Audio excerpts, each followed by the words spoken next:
এবং ২৬-এ উনি কোনোভাবেই নির্বাচনে জয়লাভ করতে পারবেন না। কারণ ওনার পুরো উনি তো সেই ভয়ের রাস্তায় নেমেছেন। যদি এই নামগুলো কাটা যায়, অনুপ্রবেশকারীদের চিহ্নিত করে যদি বাংলাদেশে পাঠিয়ে দেওয়া, ওনার সরকার পড়ে যাবে। উনি এটা বাঙালি অস্মিতার কোনো প্রশ্ন নেই। উনি ওনার ভোট ব্যাংকের বাঁচানোর জন্য রাজনীতি করছেন। তাই আজকে শুভেন্দু অধিকারী যেটা করছেন, যেটা বলছেন, যদি না হয় কালকে এই রাজ্য ছেড়ে পালিয়ে যাওয়া ছাড়া বা মরে যাওয়া ছাড়া বাঙালি এবং হিন্দুদের কাছে কোনো রাস্তাই নেই। আমরা এখন বাঁচার লড়াই লড়ছি এই রাজ্য থেকে। ভেদাভেদের রাজনীতি তো উনি করছেন। শুভেন্দুবাবু তো ভেদাভেদের রাজনীতি করছেন না। ইলেকশন নির্বাচন কমিশন সেই প্রক্রিয়া এই রাজ্যে চালায়। আপনি দেখতে পারবেন এখান থেকে প্রায় ৩ থেকে ৪ কোটি অনুপ্রবেশকারী ভোটার নাম বাদ যাবে।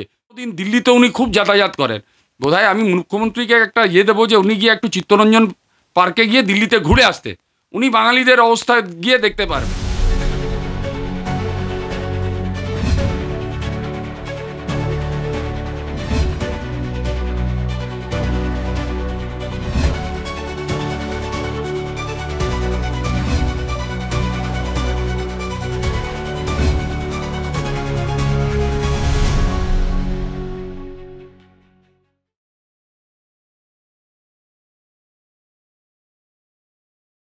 বোধহয় আমাদের মুখ্যমন্ত্রী বাঙালি, এই দেশের বাঙালি এবং বাংলাদেশের বাঙালির মধ্যে তফাৎটা ভুলে গেছেন।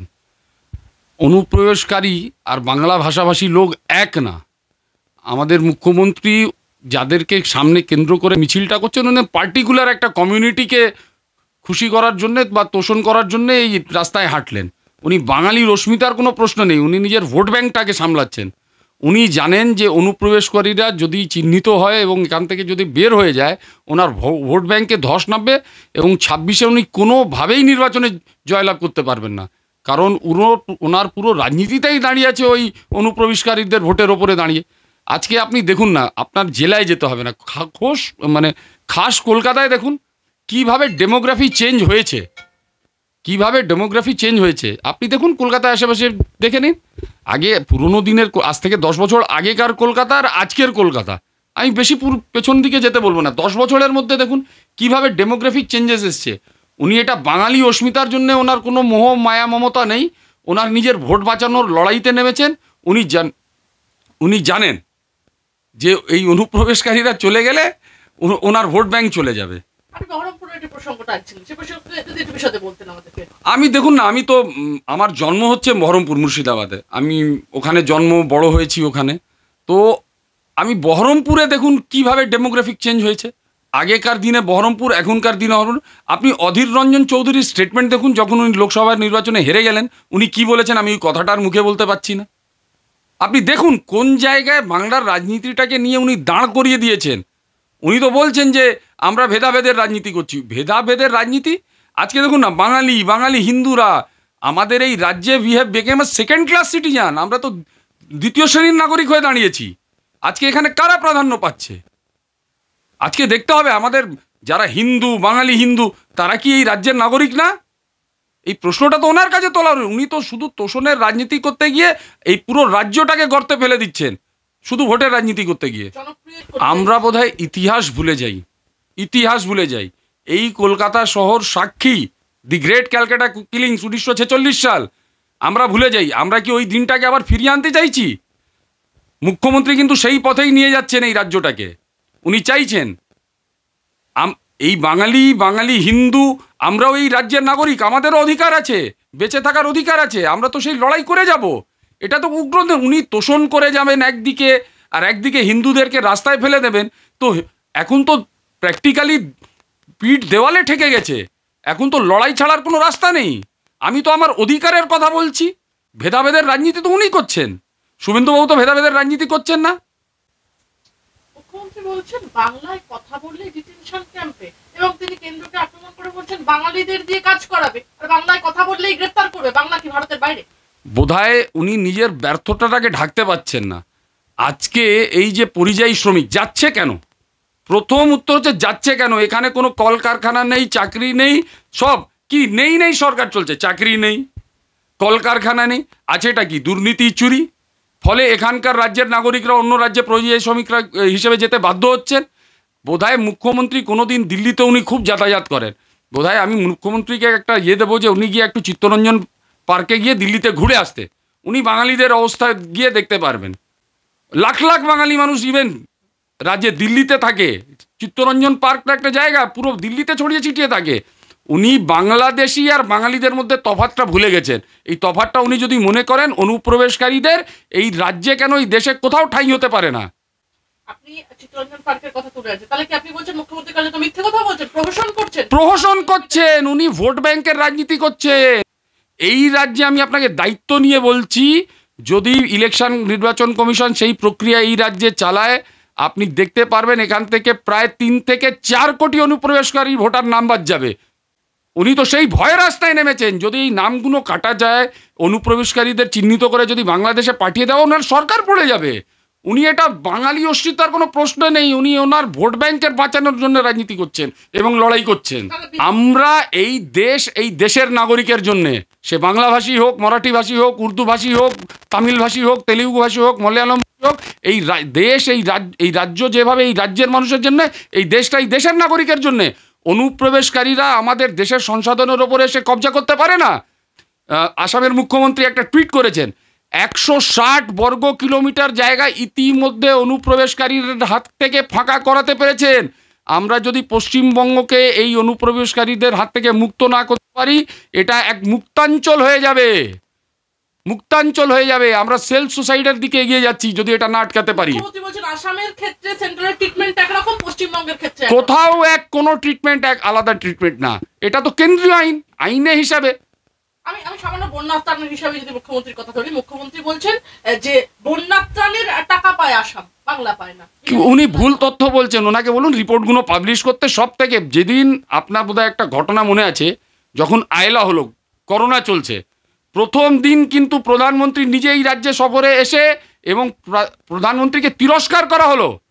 মুখ্যমন্ত্রী যাননি, চিফ সেক্রেটারিকে পাঠানো হলো, যেখানে প্রধানমন্ত্রী খুদ এখানে সফরে এলেন। আর পরের দিনই বোধহয় আমি খুব সম্ভবত 1100 না 1200 কোটি টাকা পরের দিনই প্রধানমন্ত্রী দিয়ে গেলেন। টাকা উনি ওই টাকা হচ্ছে কি প্র্যাকটিক্যালি এখানেও চুরি। যে টাকাগুলো কেন্দ্র থেকে আসছে তার তো কোনো হিসেব নেই, সে টাকাগুলো তো ওনার দলের সব বাহিনীরা লুট করে খাচ্ছে। টাকা আসবে কোথায়? টাকা তো আসছে। আজকে উনি বলুন না, আজকে এই আদালতে চাকরি নিয়ে বলুন, করের টাকা নিয়ে বলুন, ওনার পঞ্চায়েতের টাকা নিয়ে বলুন, দুর্নীতি তো সামনে চলে এসছে, প্রমাণিত দুর্নীতি। আজকে মন্ত্রিসভা, অর্ধেক মন্ত্রিসভা প্রায় জেলে, এটা তো সাক্ষ্য প্রমাণিত দুর্নীতি। এক একটা মন্ত্রীর ঘর থেকে 100 কোটি টাকা ক্যাশ পাওয়া যায়। কোথা থেকে আসছে টাকাগুলো? ওনাকে এই প্রশ্নের জবাব দিতে হবে। উনি নিজের ব্যর্থতা, নিজের দলের চুরি চাকারি ঢাকতে গিয়ে এইসব নিয়ে এখন রাস্তায় নেমে পড়েছেন। সব দায় তিনি কি করে দেবেন? তার দলের নেতা সবকিছু অবগত তিনি থাকেন।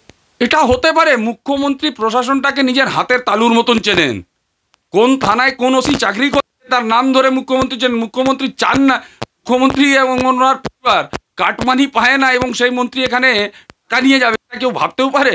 কোনোদিন না। মুখ্যমন্ত্রী সব জানে না এবং ওনার নির্দেশেই এই চুরিগুলো হচ্ছে, ওনার এবং ভাইপোর নির্দেশে। মোটা টাকার বিনিময়ে বাংলাদেশ থেকে পশ্চিমবঙ্গে আসা লোকেদের হাতে পৌঁছে যাচ্ছে ভোটার কার্ড। কি বলবেন? এখানে রীতিমতো ফ্যাক্টরি চালাচ্ছেন, সেটা তৃণমূল উদ্যোগ নিয়ে চালাচ্ছে। জালি আধার কার্ড করা, ফেক ভোটার আইডেন্টিটি কার্ড করা, ওনারা তো এটা ইনস্টিটিউশনালাইজ করে দিয়েছেন। এখানে চলছে, রাজ্য সরকার পরোক্ষ মদতে চলছে। আজকে ধরুন আপনি একজন পাসপোর্ট অ্যাপ্লাই করবেন, পাসপোর্টে একটা পুলিশ ভেরিফিকেশন থাকে। উনি যে বলছেন সব কেন্দ্র সরকার পারে না, পুলিশ ভেরিফিকেশন কারা করছে? রাজ্যের পুলিশ করছে। উনি তো এখন মদত করে করাচ্ছেন, প্রবেশকারীদেরকে এখানে রাজ্যের নাগরিক তৈরি করাচ্ছেন। কারণ একটাই, উনি ওই ভোট ব্যাংক। উনি নিজে ভোটের জেতার জন্যে পুরো রাজ্যটাকে ধ্বংস করে দিচ্ছেন। আমরা স্বার্থ রক্ষা, বাঙালির বিরুদ্ধে কেউ হতে পারে না, বাংলা এবং বাঙালির বিরুদ্ধে সারা দেশে কেউ হবে না, কারণ দেশের নাগরিক। আমরা বিরুদ্ধে অনুপ্রবেশকারীদের বিরুদ্ধে, আমরা তোষণকারী যারা, যেভাবে উনি মুসলমান তোষণে নেমেছেন এবং আজকে যেভাবে বাঙালি হিন্দুদের পিঠ দেওয়ালে ঠেকে গেছে। আজকে মুর্শিদাবাদে বলুন, যারা যে পরিবারগুলোর বাড়ি পুড়লো, যারা মারা গেল, সেখানে কিন্তু একবারও কেউ দেখেনি যে হচ্ছে তৃণমূল করা হিন্দু না বিজেপি করা হিন্দু না সিপিএম করা হিন্দু। হিন্দুদেরকে বেছে বেছে এথনিক ক্লেন্সিং হয়েছে। এটা ভাবতে পারেন সম্ভব? আপনি স্টেটমেন্ট শুনুন, যারা সাক্ষী দিয়েছে তারা তো বলেছে যে তৃণমূলের ওখানকার তৃণমূলের যে কাউন্সিলর সে ওখানে নেতৃত্ব দিয়ে আগুন লাগিয়েছে বাড়িগুলোতে, এথনিক ক্লেন্সিং চালিয়ে গেছে। এমত অবস্থায় আজকে শুভেন্দু অধিকারী যেটা করছেন, যেটা বলছেন, যদি না হয় কালকে এই রাজ্য ছেড়ে পালিয়ে যাওয়া ছাড়া বা মরে যাওয়া ছাড়া বাঙালি এবং হিন্দুদের কাছে কোনো রাস্তাই নেই। আমরা এখন বাঁচার লড়াই লড়ছি এই রাজ্য থেকে। ভিন রাজ্যে কাজ করতে যাওয়া শ্রমিকদের হেনস্থা করলে বিজেপিকে গৃহবধূ হুঁশিয়ারি। কোথাও কিছু হচ্ছে না। বিজেপি কোনো দিন অনুপ্রবেশকারী যারা তাদেরকে যা আইন মোতাবেক ব্যবস্থা নেওয়া সেটা কেন্দ্রীয় সরকার এবং বিভিন্ন রাজ্য সরকার নিচ্ছে। অনুপ্রবেশকারীরা এই দেশের কেউ না, তারা যে দেশ থেকে এসছে তাদেরকে সেই দেশে পাঠানো, এটাই তো কাজ। সেটা হচ্ছে এখানে সরকার সেটাকে প্রশ্রয় দিচ্ছে। আপনি আসামের কথা তুললেন, আসামের ডেমোগ্রাফিক চেঞ্জের কথা বললেন, রীতিমতো তথ্য দিয়ে কথা বললেন। এই যে আপনি বলছেন অনুপ্রবেশ রুখতে হবে, এর জন্য আপনাদের মূল কর্মসূচি কি হবে? কতটা ঢুকতে পারবেন সামনে নির্বাচন? এই যে ভুয়ো ভোটার, এটা আপনারা করে উঠতে পারবেন? নিশ্চিত হবে আর নিশ্চিত হবে, আপনাকে বারবার বলছি, কারণ এবার মানুষের চেতনা জেগেছে। মানুষ বুঝতে পারছে কি হচ্ছে। এটা বাঁচার লড়াই, আর ভোটের লড়াই, কে ক্ষমতায় থাকবে তার লড়াই হচ্ছেই না।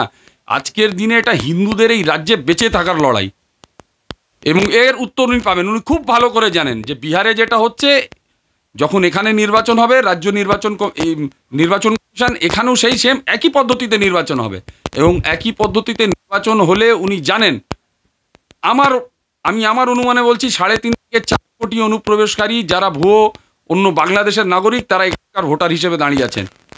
সন্দেশখালিতে তার প্রমাণ পাওয়া গেছে, সে ওখানকার মিছিলে যোগদান করছিল এবং সন্দেশখালির সে ভোটার।